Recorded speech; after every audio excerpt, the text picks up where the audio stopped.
कि हिंदुत्व की विचारधारा की वजह से गांधी की हत्या हुई, ये झूठा जो नैरेटिव गढ़ा गया 7 दशक तक, हे राम गांधी हत्याकांड की प्रमाणिक पड़ता। लोगों ने बड़ा बड़ा बड़ा ट्रेडिशनल नाम है, तो बड़ा बोरिंग सा नाम है यार, ऐसा लग रहा है कोई रिसर्च पेपर पढ़ रहे हैं। गांधी अपने अंतिम समय में इतने अलोकप्रिय क्यों हो गए? वो लिखते हैं कि आप हमें किस आग में जला रहे हैं, आप ये जिद क्यों नहीं छोड़ देते ब्रह्मचर्य की। तो ममता बनर्जी ने कहा था कि कोई भी मुसलमान रमजान के दौरान गलत काम नहीं कर सकता। तो उन्हें याद होना चाहिए कि जो गलत काम 1946 16 अगस्त को हुआ था वो भी रमजान का महीना था। नोआखली के अंदर हिंदुओं की मान मर्यादा को कुचलने का काम हुआ। छोटी छोटी बच्चियों की शादी 60-60 साल के मौलवियों से कर दी गई नोआखली के अंदर। सिर्फ यह नहीं था कि हिंदू था तो मार दिया, उसको हिंदू होने की जो सजा दी गई, उनकी प्रॉपर उनको इस्लाम की शिक्षा देने के नाम पर उनकी एक क्लासेस लगती थी। 3 बयान उनके पलटे विदिन 3 डेज। कौन जिम्मेदार था विभाजन के लिए? गांधी जी को मान सकते हैं? नहीं, मैं पूरी तरह गांधी को जिम्मेदार नहीं मानता हूं। गांधी जी तोहमत डाल देते हैं हिंदुओं पर ही कि वो मुसलमानों ने पाकिस्तान थोड़ा मांगा, पाकिस्तान तो हिंदू और सिख भी मांग रहे थे। तो मेरा एक तर्क है जिसका जवाब मुझे आज तक कोई गांधीवादी, कोई कांग्रेसी नहीं दे पाया, कोई नेहरू का चेला चपाटा नहीं दे पाया। गांधी जी अगर ये कहते थे कि पाकिस्तान मेरी लाश पर बनेगा, तो जिस वक्त पाकिस्तान बना, गांधी ने आमरण अनशन का ऐलान क्यों नहीं किया? कि वहां के पूर्व मंत्री राहुल ऑन फायर लिखते हैं, इतना प्रेम है या ये नरेंद्र मोदी से इतनी चिढ़ हो गई है? ये हिंदुओं से नफरत करना अपने बच्चों को सिखाते हैं सरकारी किताबों के अंदर, स्कूली किताबों के अंदर। 2014 में राष्ट्रवाद का उदय होता है, प्रधानमंत्री नरेंद्र मोदी का उदय होता है, और पाकिस्तान को लगता है कि यार ये कौन व्यक्ति आ गया। फिर फवाद चौधरी राहुल गांधी के लिए कहते हैं कि राहुल ऑन फायर, और फिर अगले दिन ट्वीट करके कहते हैं कि नेहरू जो समाजवाद की विचारधारा के जो पोषक थे, जिस समाजवादी आइडियोलॉजी पे काम करते थे, उसी आइडियोलॉजी पर आज जो है वो राहुल गांधी चल रहे हैं। अरे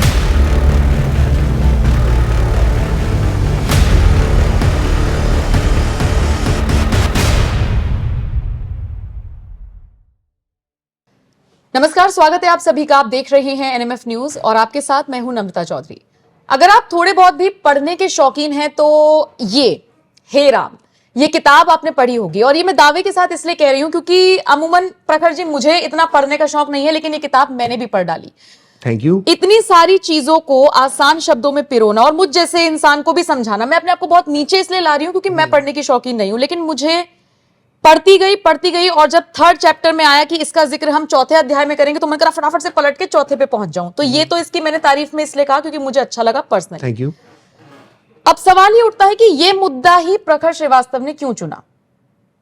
देखिए, ये मुद्दा चुनने की वजह यह है कि अगर भारत में आजादी के बाद हुई कोई एक घटना जिसका सबसे ज्यादा राजनीतिक इस्तेमाल किया गया और किया जा रहा है और भविष्य में भी किया जाएगा, तो वो घटना है महात्मा गांधी की हत्या। क्योंकि अगर हम पूरे भारत की राजनीति को देखें तो जिस वक्त 30 जनवरी 1948 की शाम 5:17 पर नाथूराम गोडसे महात्मा गांधी को 3 गोलियां मारता है, ठीक उसी पल से महात्मा गांधी की हत्या का राजनीतिक इस्तेमाल शुरू हो जाता है। एक बहुत पुरानी कहावत है ना कि किसी की चिता पर राजनीति की रोटियां सेकना। तो अगर वो चिता किसी की है जिस पर राजनीति की रोटियां 75 साल तक सेकी गई हैं, तो चिता है वो मोहनदास करमचंद गांधी की। तो गांधी की मृत्यु के अगले दिन से ही गांधी की हत्या का इस्तेमाल राजनीतिक फायदे के लिए किया जाने लगा। और इस फायदे का इस्तेमाल जो है वो साफ शब्दों में अगर मैं कहूं तो हत्या से फायदा राजनीतिक उठाने के लिए नेहरू ने, नेहरू के बाद कांग्रेस ने, और कांग्रेस के की जो आने वाली पीढ़ियां थी, नेहरू खानदान की जो पूरी पीढ़ियां थी, उन्होंने बार बार गांधी हत्याकांड का इस्तेमाल अपने राजनीतिक फायदे के लिए किया। ये लोग बार बार गांधी हत्याकांड का इस्तेमाल करके एक खास विचारधारा, हिंदुत्व की विचारधारा पर आक्रमण करते रहे। ये झूठा लांछन, ये झूठा आरोप, ये झूठी तोहमत लगाते रहे कि गांधी की हत्या हिंदुत्व की विचारधारा ने की है, जबकि ऐसा नहीं है। ये गांधी की हत्या के नाम का इस्तेमाल करके देश के सबसे देशभक्त संगठन राष्ट्रीय स्वयंसेवक संघ यानी आरएसएस पर हमले करने के लिए गांधी हत्याकांड का इस्तेमाल करते रहे। वीर सावरकर, जिन्होंने 2 दशक काला पानी की सजा काटी, इस देश के लिए इतने अपार कष्ट सहे, नजरबंदी में जो रहे, उनको बदनाम करने के लिए गांधी हत्याकांड का इस्तेमाल किया, और कुल मिला के सिर्फ हिंदुत्व की विचारधारा को कॉर्नर करने के लिए, उसे धकेलने के लिए गांधी हत्याकांड का इस्तेमाल होता रहा। और गांधी हत्याकांड से जुड़े कई ऐसे पहलू थे, कई ऐसे राज थे, कई ऐसी राजनीतिक वजह थी, कई ऐसी पुलिस इन्वेस्टिगेशन थी, कई ऐसे कोर्ट के अंदर दी गई दलीलें थी। अगर वो सब सामने आ जाती तो ये जो हिंदुत्व को बदनाम करने के लिए, संघ को बदनाम करने के लिए, वीर सावरकर को बदनाम करने के लिए जो इस्तेमाल करते रहे गांधी हत्याकांड का, वो नहीं कर पाते। तो मुझे लगा कि मुझे वो सब चीजें लाना चाहिए सामने, देश के सामने, लोगों के सामने, जो बहुत ही शातिर तरीके से गांधी हत्याकांड की बात करते वक्त छुपा ली जाती है। क्योंकि वो अगर वजह साफ आ जाएगी, वो वजह अगर सामने आ जाएगी, तो ये जो कहते हैं कि हिंदुत्व की विचारधारा की वजह से गांधी की हत्या हुई, ये झूठा जो नैरेटिव गढ़ा गया 7 दशक तक, ये ढह जाएगा, ये किला ढह जाएगा। क्योंकि गांधी की हत्या की वजह जो थी, बहुत स्पष्ट वजह है उसकी थी, 3, 4 या 5 वजह आप मान सकते हैं। गांधी की हत्या की पहली वजह जो थी, वो थी मुस्लिम तुष्टीकरण की नीतियां उनकी, ठीक है, हिंदुत्व नहीं थी। गांधी की दूसरी हत्या की वजह थी, वो बंटवारा रोकने के अंदर नाकाम रहे, ये उनकी हत्या की दूसरी वजह थी। उनकी हत्या की तीसरी वजह जो थी, वो थी पाकिस्तान को 55 करोड़ रुपए देने के लिए किया गया उनका आखिरी आमरण अनशन। और चौथी वजह थी जो लाखों सिख और हिंदू शरणार्थी जो पाकिस्तान से लुट पिट कर आए थे, उनके प्रति गांधी का और तत्कालीन नेहरू सरकार का जो रूखा व्यवहार था, वो उनकी हत्या की चौथी वजह बनता है। उनकी हत्या की वजह हिंदुत्व नहीं थी। मैं आपको उदाहरण के साथ समझाता हूं कि अगर हम इंदिरा गांधी हत्याकांड की बात करते हैं, तो इंदिरा गांधी हत्याकांड की बात करने वाला व्यक्ति कोई यह कहता है कि इंदिरा गांधी ने जो ऑपरेशन ब्लू स्टार किया था, स्वर्ण मंदिर में जो भारतीय सेना भेजी थी, वो उन्हें नहीं भेजनी चाहिए थी, तो इसका कतई मतलब नहीं है कि वो व्यक्ति सतवंत सिंह, बेअंत सिंह, केहर सिंह जो इंदिरा गांधी के हत्यारे थे, उनका समर्थन कर रहा है। अगर हम राजीव गांधी हत्याकांड से जोड़ें, और कोई व्यक्ति अगर ये कहता है कि राजीव गांधी को श्रीलंका में शांति सेना नहीं भेजना चाहिए थी, तो इसका एक कतई मतलब नहीं है कि राजीव गांधी के हत्यारे संगठन लिट्टे का, प्रभाकरण का, धनु का या शिवरासन जो राजीव गांधी की हत्या में शामिल थे, इनका समर्थन कर रहा है। किसी नेता की नीतियों की आलोचना करने का यह कतई मतलब नहीं होता कि आप उसके हत्यारों का समर्थन कर रहे हैं। लेकिन 70 साल में, 75 साल में लोगों ने इस तरह का नैरेटिव सेट कर दिया कि अगर आप गांधी की नीतियों की आलोचना करते हैं, उनकी मुस्लिम तुष्टीकरण की नीतियों की आलोचना करते हैं, आप कहते हैं कि मुस्लिम तुष्टीकरण की नीतियों की वजह से गांधी की हत्या हुई, तो आप पर ईश निंदा कानून जैसे कानून लगाने की बात होने लगती है। मतलब जैसे आपने भगवान का अपमान कर दिया, आपने खुदा अल्लाह का अपमान कर दिया। तो इस तरह से गांधी के ऊपर, उनकी नीतियों पर, नीतिगत वैचारिक आलोचनाओं को भी लोग गलत उसमें ले लेते हैं। तो अगर जब सत्य सामने आएगा, तो जो नैरेटिव था इनका हिंदुत्व को बदनाम करने का, वो ढह जाएगा। इसलिए मुझे लगा कि ये जो पाखंड गांधी की हत्या के नाम पर चल रहा है, इसे मुझे तोड़ने में अपना योगदान देना चाहिए, इसलिए मैंने पुस्तक लिखी। लेकिन जैसे मैंने इस पुस्तक को पढ़ना शुरू किया, या मैंने बहुत लोगों को कहते हुए सुना कि विचारधारा का खेल है, मुझे बल्कि किसी ने सलाह दी थी कि अरे हेराम पढ़ रही हो, कोई ऐसी किताब पढ़ो जिसमें गांधी के बारे में और एक्चुअल चीज लिखी हो, कोई ऐसी किताब पढ़ो जो गांधी जी ने खुद लिखी हो, क्योंकि अपने बारे में स्वयं उनसे बेहतर कौन बता पाएगा, किसी थर्ड पर्सन को मत पढ़ो। ये सलाह तो मेरे कानों में आई। मेरा सवाल उनसे भी यही था और आपसे भी यही है कि फैक्ट थोड़ी बदल जाएंगे, विचारधारा चलिए आपकी कुछ हो सकती है, मेरी कुछ हो सकती है, जो इसमें लिखा है उसके फैक्ट्स थोड़ी बदल जाएंगे। या आपको कभी किसी ने काउंटर किया, यार प्रखर ऐसे मत लिखते? देखिए, इसमें बहुत, ये जो आपके मन में सवाल आया, किसी के मन में सवाल आता है, और जब मैं पाठक, मैं खुद चूंकि लेखक भी हूं, तो पुस्तकें पढ़ने का जाहिर तौर पर मुझे भी शौक रहा होगा। तो पुस्तक पढ़ते वक्त जब मैं किसी पुस्तक को पढ़ता हूं, तो मेरे मन में भी ख्याल आता है कि मैं किसी दूसरे के विचार को तो मेरे ऊपर नहीं थोपा जा रहा है। इसलिए जब ये पुस्तक मैंने लिखी, जब मैंने लेखक बनने का फैसला किया, तो मैंने एक खास ध्यान रखा कि इस पुस्तक में मैंने उन्हीं लोगों का रेफरेंस लिया है जो लोग गांधी के साथ मौजूद थे। उदाहरण के तौर पर सबसे ज्यादा जो इस पुस्तक के अंदर हे राम जो मैंने लिखी है, उसमें जो रेफरेंस लिया है वो मैंने लिया है संपूर्ण गांधी वांग्मय का। संपूर्ण गांधी वांग्मय जो है, वो गांधी ने अपने पूरे जीवन में जो लिखा, जो कहा, जो पत्र लिखे, जो इंटरव्यू दिए, जो उनको लेकर अखबारों में खबर छपी, वो सब भारत सरकार की देखरेख में, नेहरू जी जब प्रधानमंत्री थे उनकी देखरेख में, संपूर्ण गांधी वांग्मय के करीब करीब 100 खंड भारत सरकार ने सरकारी खर्चे पे प्रकाशित करवाए। उसे गांधी की बाइबल आप मान सकते हैं, जो उसकी सत्यता पर, उसकी प्रमाणिकता पर दुनिया में कोई आप सवाल नहीं उठा सकता, क्योंकि वो ऑथेंटिक माना जाता है। तो सबसे ज्यादा सोर्स मैंने वो लिया। आपने कहा गांधी ने जो बोला, तो जो मैंने कोट किया है वो तो गांधी की नहीं। अगर मैंने गांधी के ब्रह्मचर्य के प्रयोग लिखे, तो संपूर्ण गांधी वांग्मय में खुद गांधी ने अपनी प्रार्थना सभाओं में जो बोला अपने ब्रह्मचर्य के प्रयोग पे, वो मैंने लिखा। अगर नौ आखिरी का मैं जब जिक्र कर रहा हूं, जो नौ आखिरी के दंगे हुए थे, माफ कीजिएगा, मैं उनको दंगा नहीं मानता, जो हिंदुओं का नरसंहार नोआखली में किया गया था, जब मैं उसका जिक्र करता हूं और गांधी कहते हैं कि अगर किसी हिंदू महिला के साथ बलात्कार की स्थिति बनती है तो उसे अपने दांतों के बीच में अपनी जुबान रख के काट के मर जाना चाहिए, तो ये कोई मेरे मन की कल्पना तो नहीं है नम्रता जी। एग्जैक्टली ये गांधी जी ने नई दिल्ली के अंदर जब वो वाल्मीकि बस्ती में रहते थे उसकी प्रार्थना सभा में बोला। प्रार्थना सभा में उनके हजारों लोग उनको सुनने आते थे, प्रार्थना सभा के ऑडियो टेप तैयार होते थे, प्रार्थना सभा के अंश अगले दिन अखबारों में छपते थे, ऑल इंडिया रेडियो से उनकी प्रार्थना सभा प्रकाशित होती थी। तो कोई मन की कल्पना तो नहीं है कि मेरे मन में सपना देखा कि गांधी ऐसा बोल रहे होंगे, मैंने लिख दिया होगा, पेज नंबर दे रखा है, पैरा नंबर दे रखा है, किताब का नाम दे रखा है, तो ये तो होगी संपूर्ण गांधी वांग्मय की बात। अगर नेहरू जी का जिक्र आया तो मैंने लिखा selected works of Jawaharlal Nehru. अब selected works of Jawaharlal Nehru का है वो भी आपको मैं बता देता हूं। नेहरू ने अपने जीवन में जो कहा, लिखा, इंटरव्यू दिया, भाषण दिए, पत्र लिखे, वो सब selected works of Jawaharlal Nehru में इंदिरा गांधी की सरकार ने उसको प्रकाशित करवाना शुरू करवाया, जो अभी तक काम चल रहा था। इसके भी करीब करीब 80-90-100 खंड है, हजारों पन्ने हैं। वो भारत सरकार की देखरेख में छापा गया है। भारत के एक राष्ट्रपति होते थे राधाकृष्णन जी, उनके जो बेटे थे एस गोपाल, वो पहले संपादक रहे selected works of Jawaharlal Nehru के। उनने पत्र छाटे, उनने छापे, उसमें से अगर मैंने कोई हिस्सा लिया तो कोई सवाल नहीं उठा सकता। इसके बाद मैं आगे और बढ़ता हूं। उसके बाद मैंने जिन लोगों की पुस्तकों का इसमें सहारा लिया है, आचार्य कृपलानी गांधी जी के समकालीन थे, कांग्रेस अध्यक्ष थे आजादी के समय भारत के। इसके अलावा सरदार पटेल के सेक्रेटरी वी शंकर, उनकी किताब, अबुल कलाम आजाद की पुस्तक India with freedom, Ram Manohar Lohia समकालीन थे, उनकी पुस्तक। इसी तरह से माउंटबेटन के जो इंटरव्यू उन्होंने दिए, जो ऑक्सफोर्ड और कैम्ब्रिज की लाइब्रेरी में पढ़े हुए हैं।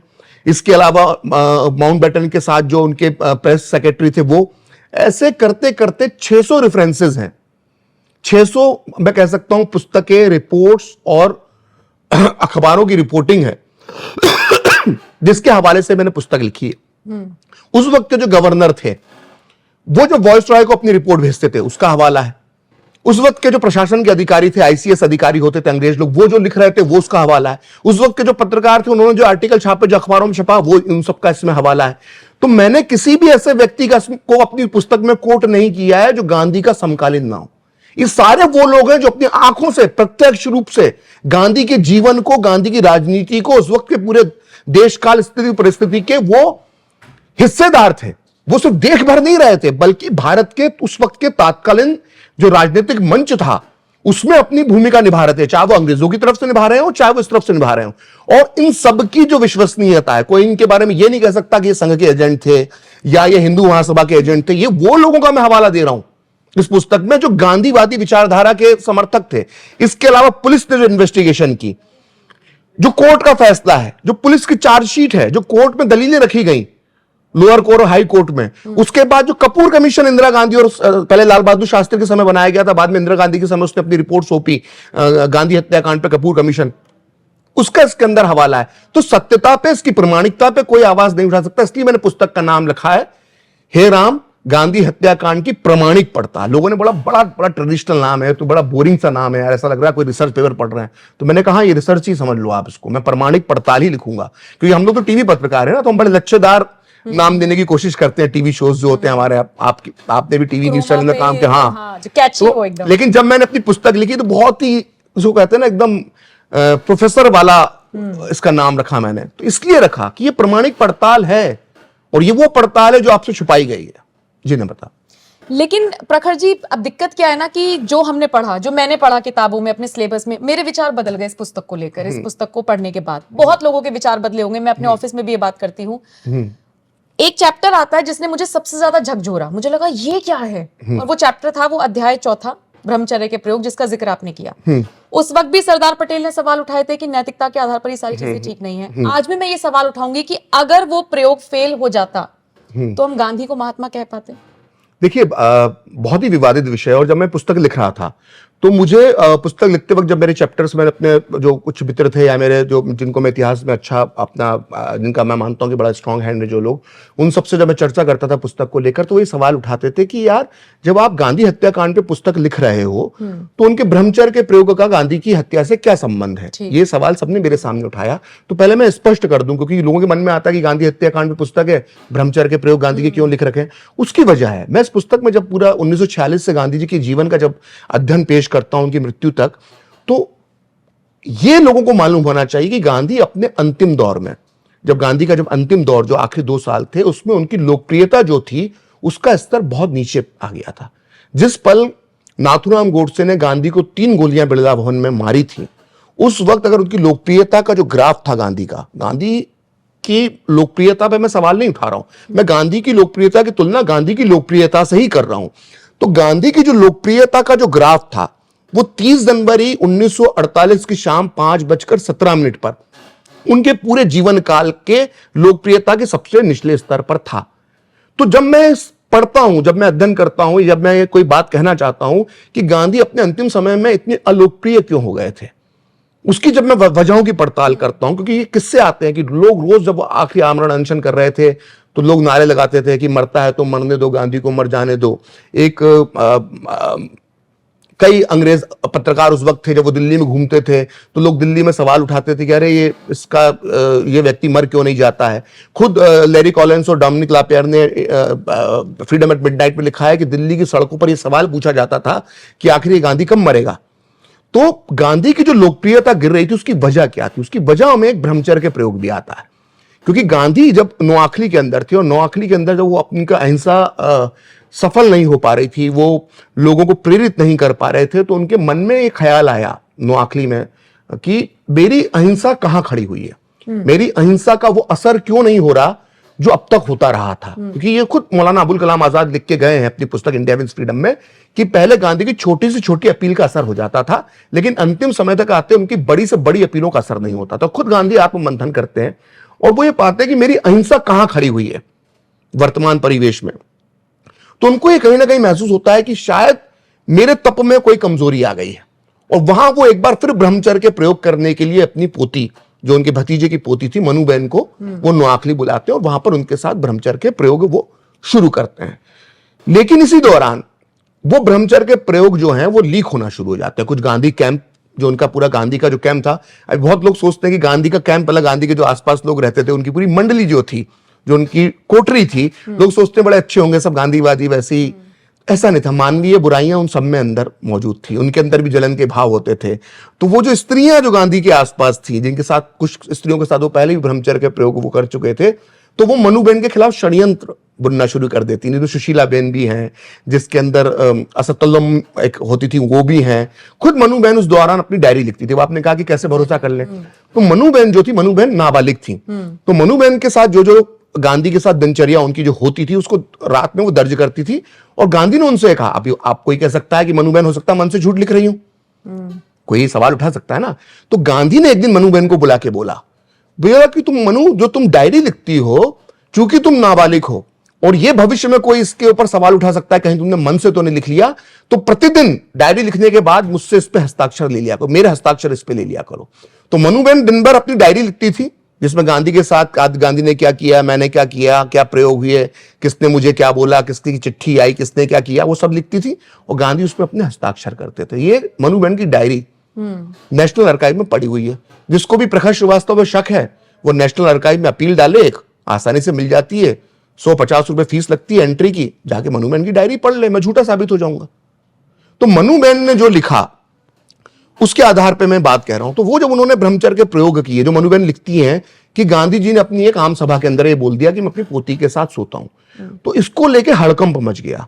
और उसके बाद मनुबेन के खिलाफ और गांधी को इतने हजारों की तादाद में पत्र लिखने आने लगे। एक बापा ठाकुर जी होते थे, ठक्कर बापा होते थे, माफ कीजिएगा, वो गांधी के बड़े, उनको कहते हैं गांधी की आत्मा के चौकीदार हैं वो। मतलब गांधी की आत्मा जब भटकने लगती है तो ठक्कर बप्पा उसको नियंत्रण में करते हैं। तो इतने करीब थे वो आध्यात्मिक रूप से गांधी के।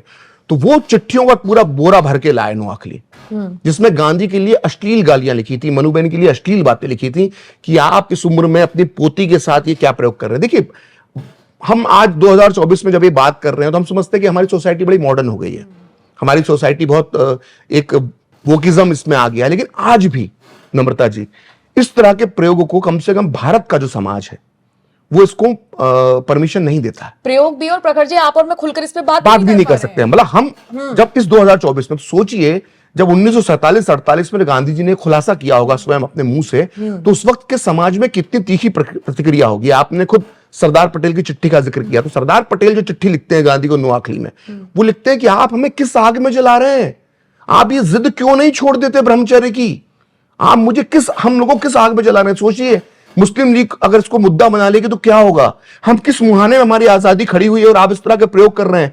मैं आपसे नाराज हूं। सी राजगोपालाचारी जो गांधी जी के समधी होते थे, गांधी जी के बेटे देवदास की शादी सी राजगोपालाचारी की बेटी से हुई थी, बोला सी राजगोपाल नाराज हैं, आपके बेटे देवदास गांधी नाराज हैं, आप हमें किस आग में जला रहे हैं। ये भाषा है सरदार पटेल की। तो कहने का मतलब यह कि मैंने ये प्रयोग जब लिखे तो मैं बताना चाह रहा था कि अंतिम समय में गांधी की लोकप्रियता के गिरने की वजह में एक वजह ब्रह्मचर्य के प्रयोग भी थी। ये मैंने करा। और आप जो सवाल पूछ रही हैं कि क्या वो महात्मा रह पाते तो नहीं रह पाते या नहीं रह पाते, तो मुझे लगता है जो मैंने पुस्तक में लिखा है कि आचार्य विनोबा भावे, जो बहुत बड़े दार्शनिक जिनको भारत में माना जाता है, आचार्य विनोबा भावे और गांधी जी के बीच पत्र व्यवहार हुआ इस दौरान नोआखली से। गांधी ने कहा कि मैं मनुबेन के साथ ये ब्रह्मचर्य के प्रयोग कर रहा हूं। तो आपके सवाल का जवाब विनोबा भावे के पत्र में मिलता है। मैं तो इतना बड़ा नहीं हूं कि मैं गांधी के ब्रह्मचर्य के प्रयोग अगर होता, सफल नहीं होता, उसके बाद क्या होता, मैं बहुत तुच्छ हूं इस मामले में। लेकिन विनोबा भावे, तो उनके दर्शन को, भारत रत्न विनोबा भावे के दर्शन शास्त्र को तो कोई चुनौती नहीं दे सकता इस देश में, आध्यात्मिक ज्ञान को भी उनको चुनौती नहीं दे सकता। तो वो गांधी को एक पत्र में लिखते हैं, संपूर्ण गांधी वांग में उसका एक हिस्सा आता है। वो लिखते हैं कि अगर कोई व्यक्ति ब्रह्मचारी है तो उसको प्रयोग करने की जरूरत ही नहीं है। बिल्कुल। भारत में सनातन धर्म में ब्रह्मचर्य की एक परंपरा रही है। कई साधु सन्यासी आज भी आपको मिलेंगे जो ब्रह्मचर्य का पालन करते हैं, लेकिन वो ब्रह्मचर्य के प्रयोग नहीं करते हैं। और अगर आपको अपने ऊपर शक है तो ऐसे प्रयोग करने से और ज्यादा आपको बचना चाहिए, क्योंकि आपसे कोई अनैतिक कार्य भी हो सकता है। तो आपका जो सवाल है वो प्रखर श्रीवास्तव की वो हैसियत नहीं है, मैं बहुत तुच्छ हूं कि मैं उस सवाल का जवाब दूं। लेकिन आचार्य विनोबा भावे को इस वक्त मैंने कोट किया, जो पुस्तक में भी कोट किया है, आप उनके इस पत्र के माध्यम से अपने सवाल का जवाब ढूंढ सकते हैं।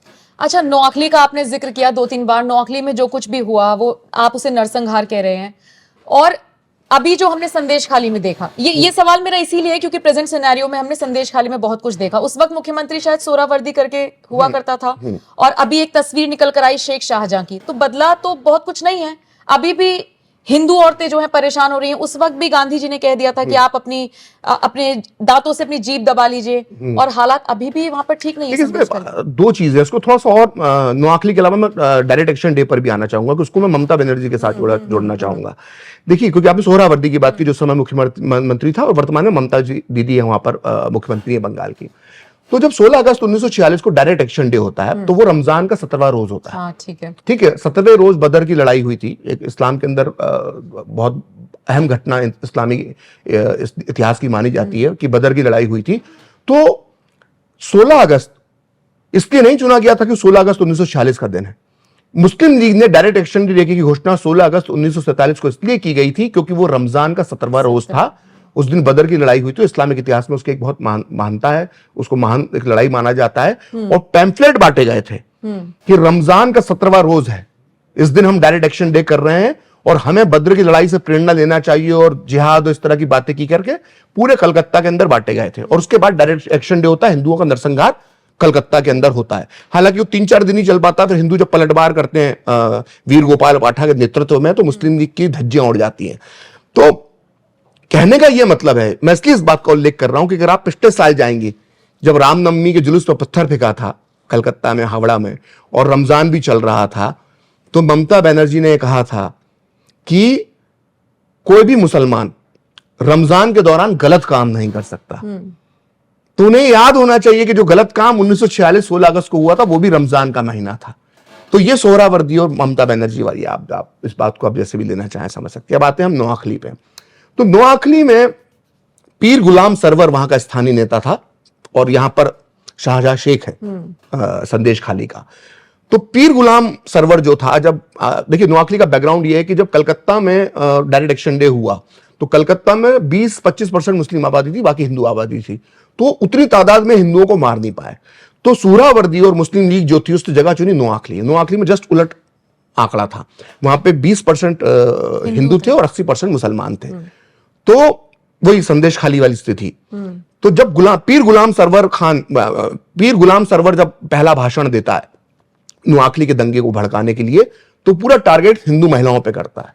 वो अपने भाषण में कहता है कि उनकी औरतें सुंदर क्यों होती हैं, इसलिए मैंने उस चैप्टर का नाम रखा है नोआखली, उनकी औरतें सुंदर होती हैं। वो जनता से पूछता है भाषण देते हुए, उनकी औरतें सुंदर क्यों होती हैं?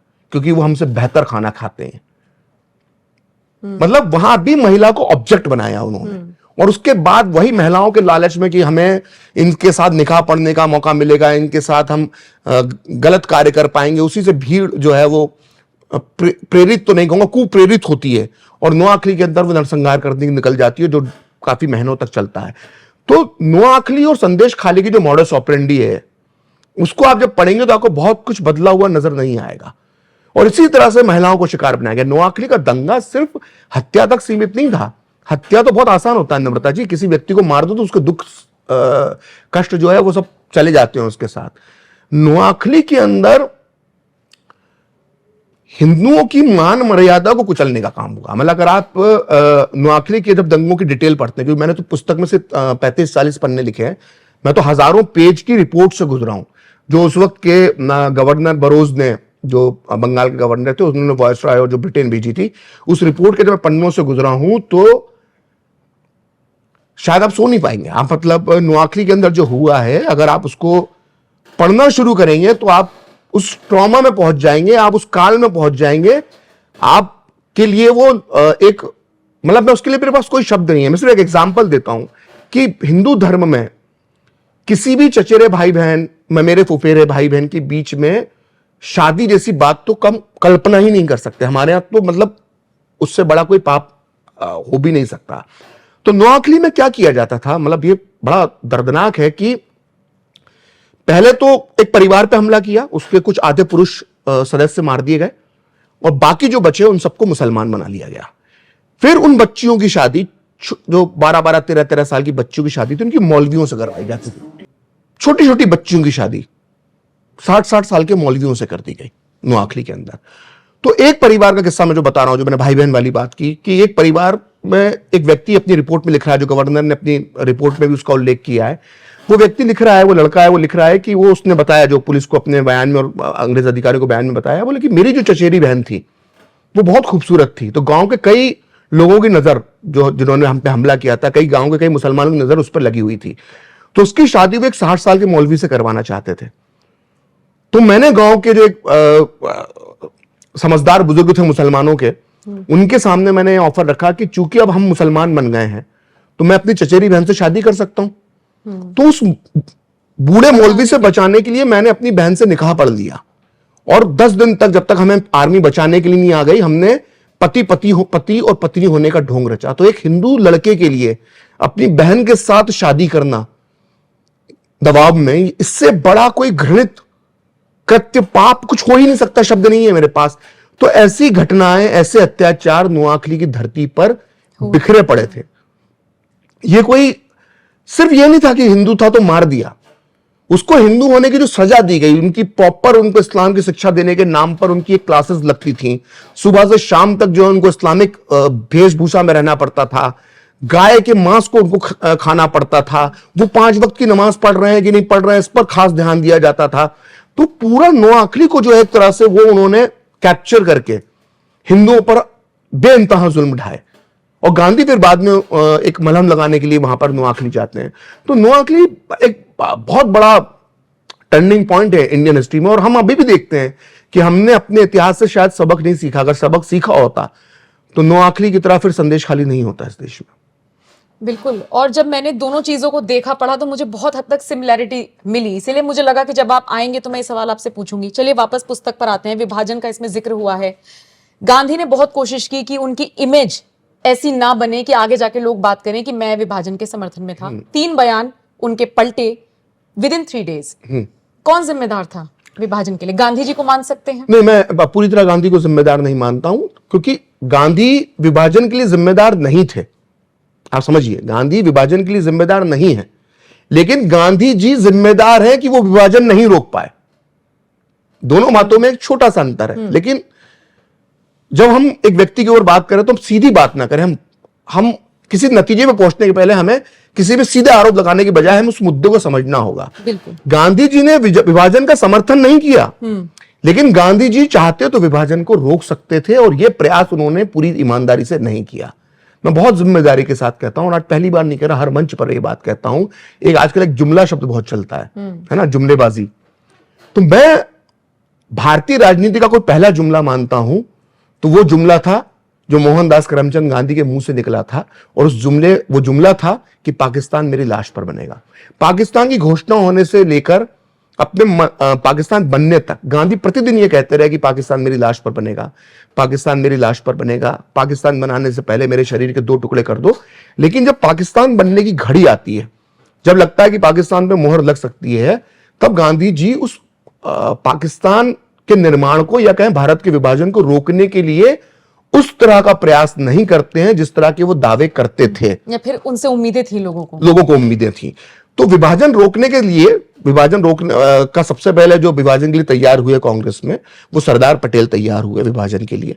उसके बाद नेहरू तैयार होते हैं, उसके बाद पूरी कांग्रेस पार्टी तैयार होती है, और गांधी जी भी एक मौन सहमति एक तरह से दे देते हैं। खुद अबुल कलाम आजाद भी लिखते हैं इस बात को कि गांधी जी अचानक बदल गए थे। अगर आप उनका भाषण सुनेंगे जो 14-15-16 जून को जो कांग्रेस महासमिति की बैठक होती है, जिसमें पाकिस्तान का प्रस्ताव, भारत के विभाजन का प्रस्ताव पारित होता है, तो उसमें जब आप गांधी जी का भाषण पढ़ेंगे तो वो गांधी जी तोहमत डाल देते हैं हिंदुओं पर ही कि वो मुसलमानों ने पाकिस्तान थोड़ा मांगा, पाकिस्तान तो हिंदू और सिख भी मांग रहे थे। भाई, किस हिंदू और सिख ने पाकिस्तान मांगा? लेकिन वो पूरा जो गांधी का भाषण है वो बाकी लोगों को समझाते, क्योंकि कांग्रेस में बड़ा हिंदूवादियों का जो धड़ा था वो विभाजन के खिलाफ था। तो उनको, जैसे पुरुषोत्तम दास टंडन थे, इवन खान अब्दुल गफ्फार खान, जिनके साथ इस देश ने इतना पूरा किया कि उसकी मिसाल नहीं मिलती है, उनको हमने भेड़ियों के सामने छोड़ दिया। वो विभाजन के विरोधी थे, कट्टर गांधीवादी थे। उन्होंने उस दिन अपने भाषण में कहा कि आप हमें भेड़ियों के सामने छोड़ रहे हो। जीवन भर भेड़ियों के सामने हमने छोड़ दिया। वो अपने पूरे जीवन भर पाकिस्तान के अंदर जेलों में बंद रहे या नजरबंद रहे। ठीक है, वो राजीव गांधी सरकार ने खान अब्दुल गफ्फार खान को एक भारत रत्न दे दिया, लेकिन भारत ने जो उनके साथ गलत किया वो हम कभी उसको स्वीकारते नहीं, लेकिन हकीकत में हम उनके अपराधी हैं, ये देश अपराधी है खान अब्दुल गफ्फार खान के लिए। तो खैर, उन्होंने भी करीब भाषण दिया कार्य समिति में कि आपने भेड़ियों के सामने में डाल दिया, तो पासा पलट गया था। एक बड़ा तबका जो कांग्रेस नेताओं का तो विभाजन के विरोध में आ गया था। अचानक नेहरू और पटेल गांधी जी को लेकर आते हैं, और गांधी जी जो है वो विभाजन के पक्ष में बोलना शुरू कर देते हैं। खुद कृपलानी अपनी किताब में लिख के गए कि अगर गांधी जी उस दिन विरोध करते तो शायद हम भी विरोध करते। खुद जवाहरलाल नेहरू ने 1962, 63, 64 में स्वीकार किया इंटरव्यू के अंदर, एक ब्रिटिश पत्रकार को, एक यूरोपियन पत्रकार को उन्होंने इंटरव्यू दिया, और उस इंटरव्यू के अंदर वो कहते हैं कि हम बूढ़े हो चुके थे, हम थक चुके थे, और विभाजन के रूप में हमको एक रास्ता दिखाई दिया। हमें लगा कि विभाजन हो जाएगा तो देश में शांति स्थापित हो जाएगी, और गांधी जी ने भी हमें रुकने के लिए, नया आंदोलन करने के लिए नहीं कहा। अगर गांधी जी हमें कहते हैं कि आंदोलन करो विभाजन के खिलाफ, तो हम करते। तो जिस वजह से विभाजन स्वीकार किया कि दंगा नहीं होगा, जाने नहीं जाएंगी, तो उससे ज्यादा जाने गई, दोनों तरफ जाने कितनी लाखों लाशें बिछ गई। और सबसे बड़ा सवाल है, अगर मेरी बात पे किसी को, मेरे तर्कों से कोई सहमत नहीं है, तो मेरा एक तर्क है जिसका जवाब मुझे आज तक कोई गांधीवादी, कोई कांग्रेसी नहीं दे पाया, कोई नेहरू का चेला चपाटा नहीं दे पाया। गांधी जी अगर ये कहते थे कि पाकिस्तान मेरी लाश पर बनेगा, तो जिस वक्त पाकिस्तान बना, गांधी ने आमरण अनशन का ऐलान क्यों नहीं किया? गांधी ने किसी आंदोलन का ऐलान क्यों नहीं किया? क्या थे सरदार पटेल, क्या थे जवाहरलाल नेहरू, क्या थे आचार्य कृपलानी, क्या थे या मौलाना आजाद? ये गांधी के चेले चपाटे थे ना। गांधी जी की सीढ़ियां, गांधी जी के दम पर ये इस मुकाम तक पहुंचे थे ना। गांधी कहते चलो मैं तुम्हारे साथ नहीं हूं, सरदार पटेल, जवाहरलाल नेहरू, मैं तुम्हारे साथ नहीं हूं, अब मेरी राह अलग है, अब मैं आंदोलन करूंगा, आमरण अनशन करूंगा, बना लो बंटवारा। जनता साथ देती, जनता साथ देती, हो सकता है नहीं देती।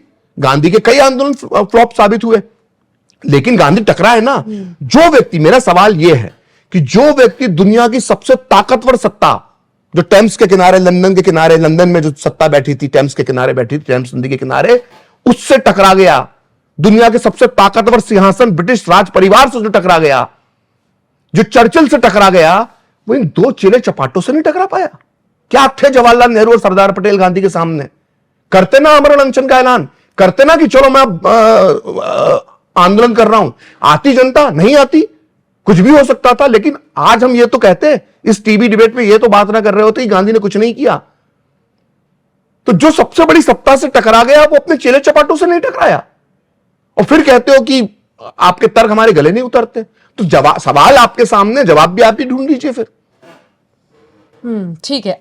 अब प्रखर जी, मैं चाहूंगी थोड़ा सा पॉलिटिकली एक मेरा सवाल है। हम गांधी परिवार का, हम महात्मा गांधी का जिक्र कर रहे थे, गांधी परिवार का मैं जिक्र करना चाहूंगी। सबसे पहले तो मैं खैर गांधी परिवार पे जाऊं, उससे पहले मनमोहन सिंह का एक बयान 2006 वाला आप सुन ही रहे होंगे, देश के संसाधनों पर पहला हक किसका है। दूसरी बात फिर प्रणब मुखर्जी की वो किताब, जिसमें सीधे तौर पर ये लिखा है कि भाई नफरत है उनको हिंदुओं से। दोनों चीजों को एक तो आप किस तरह से देखते हैं, और दूसरा किसका हक है? देखिए, मनमोहन सिंह ने जो कहा था कि संसाधनों पर पहला हक किसका है, अल्पसंख्यकों का है, मुसलमानों का है, ये बिल्कुल वही भाषा है जो गांधी के रहते हुए गांधी जी भी बोलते थे। ये वही भाषा है जो जवाहरलाल नेहरू ने आजादी के पहले और आजादी के 1-2 साल पहले की बात बता रहा हूं, और आजादी के बाद बोली। उनके पूरे कर्मों में, उनकी पूरी राजनीति के अंदर वो भाषा दिखाई दी।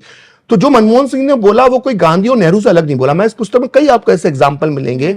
जब मैं आपको एक बहुत सिंपल सा एग्जाम्पल देता हूं, मतलब हम दिल्ली एनसीआर के अंदर बैठे हुए हैं, जब भारत पाकिस्तान का बंटवारा हुआ, तो दोनों देश इतने सक्षम नहीं थे कि उनकी दोनों तरफ जो शरणार्थी आए उनकी वो हिफाजत कर पाए, मतलब उनको घर दे पाए, है ना, उनको छत दे पाए।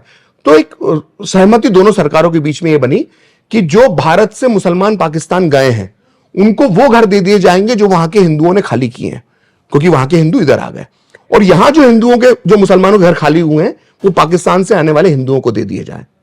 फेयर डील है, आप भी सहमत होंगे, बहुत फेयर डील है, क्योंकि नए घर बनाना तो इतनी जल्दी संभव नहीं था, क्योंकि बहुत समस्याएं थी दोनों देशों में। पाकिस्तान ने तो अपना काम किया, कराची से लेकर लाहौर तक जो हवेलियां हिंदू छोड़ के गए थे, उसमें यहां गए मुसलमानों को बसा लिया उन लोगों ने। ठीक है, आप आज भी जाएंगे तो वहां पे वो कभी हिंदुओं के घर हुआ करते थे, अब सारे शरणार्थी जिनको मुहाजिर कहते हैं वो रहते हैं। अब हुआ क्या भारत में? अब आज मनमोहन सिंह के बयान को ध्यान में रख के आप ये बात कह रहा हूं मैं, जब दिल्ली में जो मुसलमानों के खाली घर थे, जब वो हिंदू शरणार्थियों को देने की बात हुई, तो गांधी ने कहा नहीं, ये घर नहीं दिए जाएंगे, क्योंकि वो जो मुसलमान गए वो डर कर गए हैं। हो सकता है वो 6 महीने बाद, 1 साल बाद वापस आएंगे, तो उन्हें ये घर दिए जाने चाहिए। ये घर मतलब उन्हीं के लिए संभाल के रखो। यानी संसाधनों पर पहला हक किसका है? मुस्लिमों का है। ये गांधी जी का मानना था। तो कोई अलग बात नहीं। और नेहरू भी इसी बात के समर्थक थे कि नहीं, घर नहीं देना चाहिए। सरदार पटेल चाहते थे कि नहीं, ये घर जो है वो हिंदुओं को दे दी जाए। तो नेहरू जी का और गांधी जी का दोनों का ही उस वक्त मानना था कि संसाधन में पहला हक जो है मुसलमान का, ये घर उनके लिए बचा के रखो। अब बनिस्बत क्या, उसके दूसरी तरफ क्या हो रहा था, मैंने पूरा अध्ययन किया है उस दौर का, उस काल का, कि जो ठंड पड़ रही थी दिल्ली में 1947 और 48 का जो शीत ऋतु का जो महीना था, अक्टूबर 47 से लेकर जनवरी गांधी जी की हत्या तक 1948 तक, ठंड ने अपने सारे रिकॉर्ड तोड़ दिए थे। आप भी दिल्ली एनसीआर में रहती है, ठंड उस वक्त और ज्यादा खतरनाक हो जाती है दिल्ली एनसीआर में जब पानी बरसता है। तो उस वक्त साल में ठंड तो पड़ी रही थी, पानी भी बरस रहा था। तो हिंदू शरणार्थी दिल्ली की सड़कों पर सोने के लिए मजबूर थे। वो जो कपड़ों के टेंट में रहते थे वो भीग जाते थे, उनको बारिश में वो रहने को मजबूर थे, लेकिन उनको घर नहीं दिए जाते थे, क्योंकि संसाधनों पर पहला हक जो था नेहरू सरकार की नजर में वो मुसलमानों का था। ऐसे बहुत एग्जाम्पल हैं, ऐसे हजारों हजार एग्जाम्पल हैं जो नेहरू की उस वक्त की नीतियां बताती हैं कि संसाधनों पर पहला हक नेहरू मुसलमानों का मानते थे। जब शरणार्थियों की समस्या और जब अल्पसंख्यक सुरक्षित नहीं है दोनों देशों में, इसको लेकर जब चर्चा होने लगी, जब लियाकत अली के साथ वो लियाकत पैक्ट करते हैं, तो उस दौरान वो लियाकत अली बोलते हैं कि आप मुसलमानों को भारत में आरक्षण दो, तो नेहरू तैयार हो जाते हैं। जिस मुस्लिम आरक्षण की बात आज मोदी जी अपनी रैलियों के अंदर करते हैं, जो बीजेपी के नेता जो आरोप लगा रहे हैं कि मुसलमानों का जो दलितों और ओबीसी से, आदिवासियों से छीन कर जो आरक्षण मुसलमानों को देने की बात हो रही है, यह प्रस्ताव तो नेहरू ने, लियाकत अली पाकिस्तान के प्रधानमंत्री ने कहा कि आप भारत में मुसलमानों का आरक्षण दो। नेहरू तैयार हो गए। और आरक्षण सिर्फ नौकरियों में नहीं था नम्रता जी, चुनावों के अंदर भी आरक्षण। मुस्लिम रिजर्व सीट ऐसी नहीं जो दलितों के लिए रिजर्व सीट होती है, नहीं, मुस्लिम रिजर्व सीट जिस पे खड़ा भी मुसलमान होगा, वोट भी मुसलमान डालेगा। इसके लिए नेहरू तैयार होगा। और जब प्रस्ताव लेकर जब कैबिनेट की बैठक में गए तो एक बहुत बड़े नेता होते थे एनवी गाडगिल, जो उस समय के पीडब्ल्यूडी मिनिस्टर थे। जब उन्होंने वो नेहरू कैबिनेट में प्रस्ताव लेकर आया कि लियाकत अली खान ने मुझे सलाह दी है कि भारत में आबादी के अनुपात में, उस वक्त भारत में आबादी कम से कम 10% मुसलमानों की थी, यानी टोटल रिजर्वेशन 10% रिजर्वेशन जो है वो मुसलमानों को मिलता। तो जब एनवी गाडगिल ने वो पढ़ा तो एनवी गाडगिल ने उसका विरोध किया कि नहीं, इस देश में मुसलमानों का आरक्षण नहीं मिल सकता धर्म के आधार पे। फिर और लोग उनके साथ आए और नेहरू तिलमिला गए, जैसे कोई वो सही बात करने जा रहे थे और वो नहीं करने दिया जा रहा है उनसे। तो ये संसाधनों पहला हक तो नेहरू के दौर से शुरू होता नहीं, कोई नया काम तो ना कर रहे हैं। बेचारे मनमोहन सिंह जी ने क्या गलत बोला?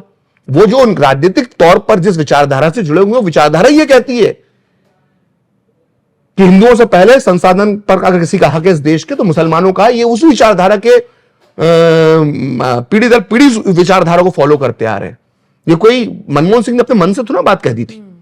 ठीक है, तो ये जो प्यार मोहब्बत है पाकिस्तान की नेहरू के साथ जिसका आपने जिक्र किया, यही मोहब्बत अब इतने सालों बाद राहुल गांधी के लिए दिख रही है क्या?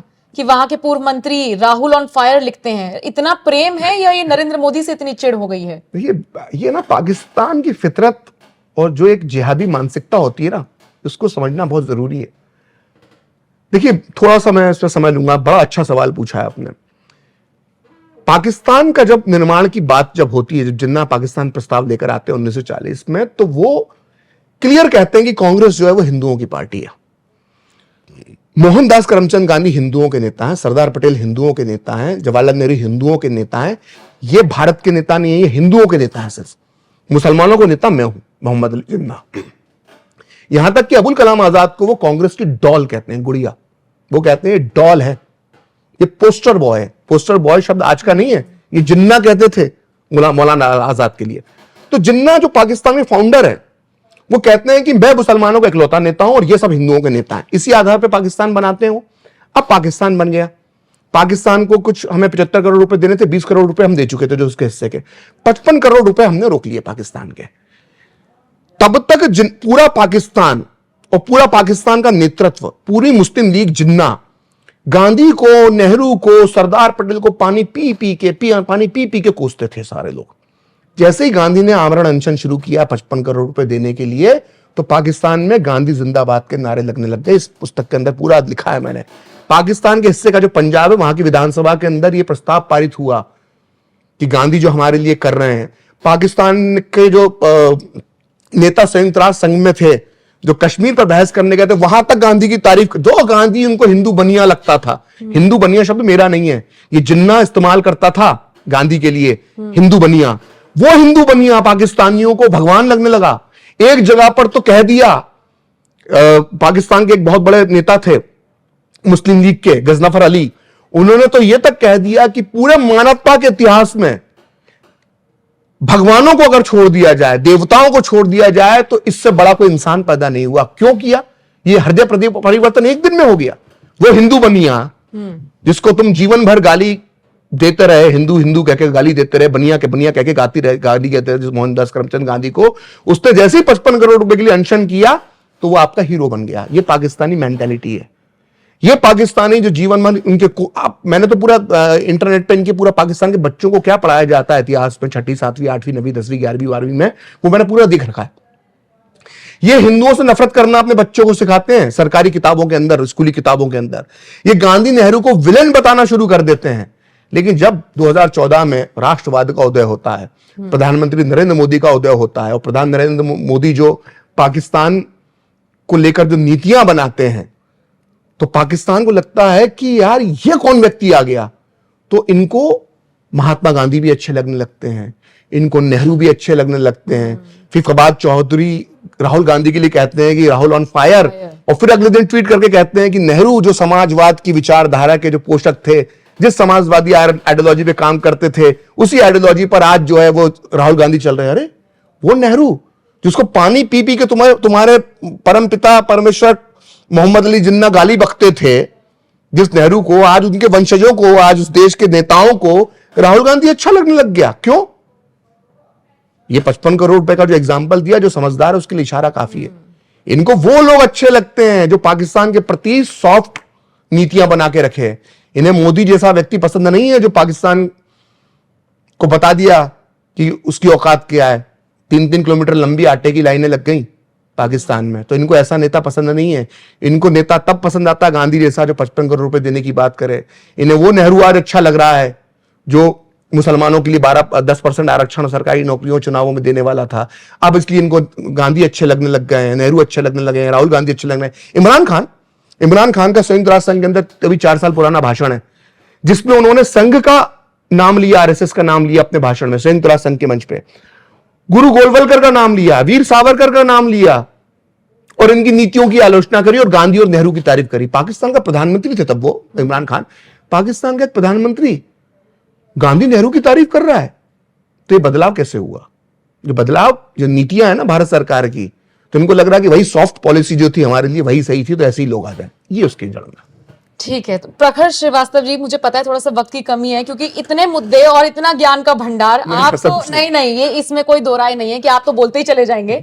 मुझे लगता है कि एक स्पेशल पॉडकास्ट हम लेकर आएंगे प्रखर श्रीवास्तव के साथ और उस पर और चर्चा करेंगे। फिलहाल इस इंटरव्यू में इतना ही। मुझे लगता है बहुत सारे मुद्दों पर, क्योंकि ऑफ कैमरा जब मेरी बात हुई तो सर का कहना था कि मैं हे राम पर बात करूंगा, लेकिन देखिए बात कहां से निकली और कहां तक चली गई। सब कड़ियां जुड़ी हुई है ना। हाँ, सब कड़ियां जुड़ी हुई हैं। लेकिन मुझे लगता है एक पॉलिटिकल इंटरव्यू और प्रखर श्रीवास्तव क्या राय रखते हैं प्रेजेंट सिनेरियो को लेकर, ये बहुत जल्द हम एक पॉडकास्ट करेंगे। फिलहाल आप इस चर्चा को लेकर और जो राय रखी, किताबों में जिस चीज का जिक्र किया गया है उसको लेकर क्या राय रखते हैं, कमेंट करके जरूर बताइएगा।